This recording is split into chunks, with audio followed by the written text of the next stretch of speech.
Hello, dwellers within our respective thresholds. This is the Social Distance Reading Series, a project of the Vermont School and Green Mountains Review. I am Penelope Cray, author of Miracles Come on Mondays, published by LSU Press and distributed by LSU Press. Thank you for joining me in Shelburne, Vermont, in my bedroom. Miracles is my first book. It won the Robert C. Jones Prize for short prose. My poems, my work has appeared in New England Review, Harvard Review, and is forthcoming in Green Mountains Review. I'm going to read 7 pieces from Miracles today. Risen. The day begins with the eggs well hidden. Colorful eggs, magnificent painted eggs. They shiver in the dewy grass in the low breeze. They murmur to each other, "Mother, mother, find us." He traipses across the lawn in a large pink rabbit suit, replacing the eggs with candy. The children don't want candy. They want good, real eggs to save from the chill of morning and set under an incubating light. They want life, not sugar. The bunny suit murmurs, here children," then takes up the eggs murmuring, "Mother, mother." The eggs are confused. Is he one of us? Through cloud cover, the sun blasts its drama of shadows on the lawn. The shaded grass turns ashen, and the eggs are easy to find. Traipse, traipse goes the pink rabbit, his basket overflowing with good, real eggs. But here, the rabbit drops dead as a moon. He has been hit by a meteorite. He has been hit by love's arrow. The children swarm him, and the good real eggs wail, "Mother, mother." Each child gathers an egg and cups it, holds it to their ear. The eggs fall silent, believing themselves safe, and the children run off in the many directions of their adulthoods. Bakers. Some made loaves. With these loaves, some fed multitudes. Rumors spread about their origin and content. The loaves left everyone satisfied, and every year more appeared. Some made rolls, easily consumed in a sitting, delicious with fillings, accompaniments, but no meal in themselves. The rolls came 3, 6, 9 to a bag. No one bought a single roll. No one recalled the best roll of their lives. Some made crumbs. They hid their loaves and rolls away until they staled and could be smashed with a hammer under cover of darkness or underfoot inside a sturdy bag. They were sprinkled from great heights for the birds or absorbed unremarked into other recipes. Some say these crumbs, under the right magnification, resembled loaves and rolls that stretched into a miniature infinity. But the real crumbs were crumbs only, had never been anything but crumbs. They began as what they were, imperceptible to anyone but their makers, who, when questioned, could speak only of sensing their way, as if stepping continually into a moving spotlight in an otherwise stone-dark indistinctness. There was only the stepping, as if following a pre-laid trail to who knows where. Theirs was the true bread, already unmade, elemental, impossible, but nonetheless bread.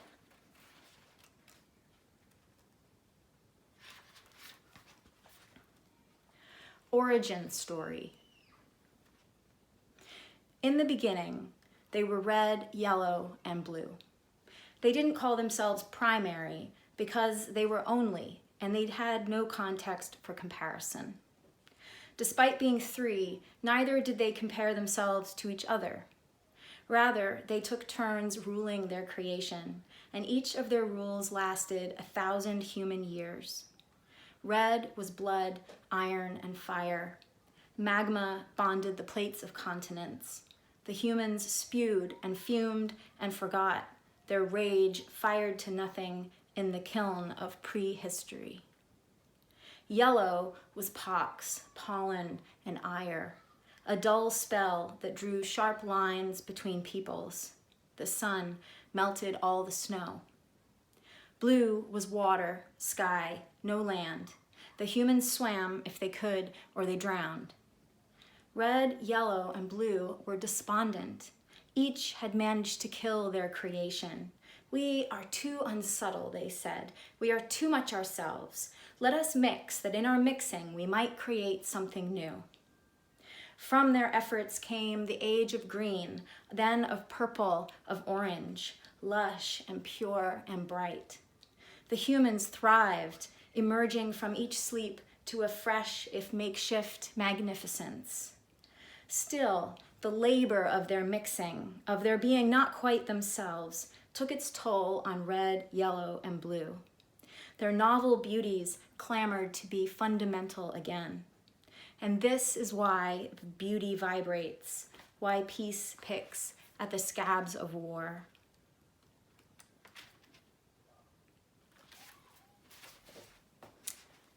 How we changed. After the baby came, the farm was gone. We didn't sell, it fell away. The sheep foundered, the pigs ate their brothers. For a long while, nature said nothing. When I moved my head to the left to the rhythm of the music I heard, my vision blurred. The dogs' tongues lolled summer long.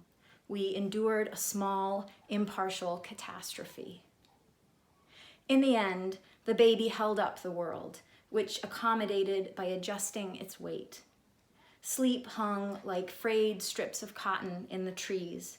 One by one, the night flung them down.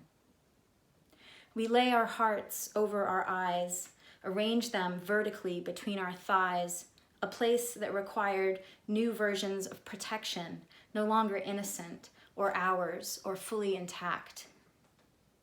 Dear world, may we live with our memory of this sweet time lifelong. May his small world-holding body remain as he grows out of our arms into life's and others' arms. May the farm return, slow but persistent, the shy leaves unfurling their nutrition, ready to be eaten deep into winter.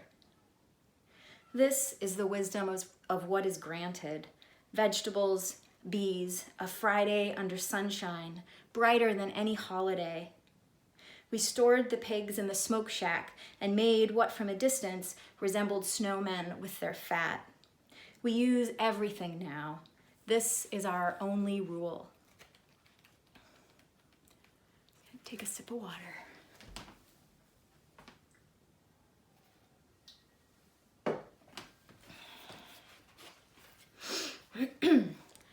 Immortality. In a windowless room, a child plays jacks before a blue rectangle of light and water. The child hasn't named the fish that swim inside the water because she knows that in time, names become obvious. But the fish stay small, their details out of reach of her peering eyes that see only the singularity of things. The fish breed, and there are more fish and more, and the pace of their lust overwhelms the child. Each day, she must scoop the dead, their bodies wafting among the living like untethered kites. She tosses and scoops her jacks, drifts in and out of consciousness, and wakes each time to a new catastrophe. The child proceeds to divide her fish. She sets like to swim with like in new blue rectangles, the bright fish with the bright fish, the gray fish with the gray, the fish who swim with a bent spine with the other bent fish. In the original tank are the original fish, glutted on delectables and commanded still by the child to grow large rather than many. But the fish do not obey, do not know even that the child is there beyond the incandescent blue, the gentle sucking action that on occasion carries all their waste away. The room grows crowded with watery cubes, rectangles, and cylinders that glow in the child's darkness and themselves grow crowded, the fry and eggs imperceptible amid the crash of scales. One day, the child places her jacks in a row and begins to name the fish. Earth and heaven, neutron and mountain, mother and father. And the naming is never over, is without end.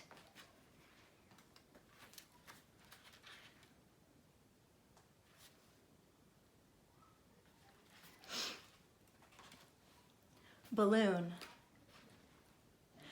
The others deflated in due time, their affectionately drawn Sharpie faces shrinking with the loss of air. But Blue Man remains, his taut features expressing the same winsome exuberance with which 5-year-old Ben had drawn them now years ago. Neither has Blue Man's latex yielded to the powdery whiteness that spelled disaster for Yellow Man, the only other in Blue Man's litter to outlast the rest. Yellow Man's tie-off, like Blue Man's, had seemed truly airtight, and his expression of wide-eyed wonder had endured from Ben's birthday in mid-December to almost the following Thanksgiving. But Yellow Man was not Blue Man, and there could be no shame in that, not one bit. Ben had kept Yellow Man's crumpled form in his treasure drawer for 3 years, until exigency trumped affection and Yellow Man entered the trash. Alone, peerless, Blue Man roams the floor of Ben's bedroom noiselessly, his sheen as brilliant as the day Ben released into him lungfuls of his boyhood. It is this memory, Blue Man decides, that allows him to persist. Ben's cheeks aching with the effort, and Blue Man made real in that ache like the other beloved objects. He carries Ben's breath from one corner of the room to the other, aided at times by the weather through an opened window or in winter by forced air. He is too large to be lodged under Ben's bed, so he roams in full view, too bright for hiding. In all those years, no one has popped him. Blue Man senses now that the humans in the home, even Ben, fear him. He smiles at this thought, as he smiles at every kind of thought he has. He drifts and smiles. The contents of Ben's long ago exhale into him, a thing everyone agrees is best kept contained.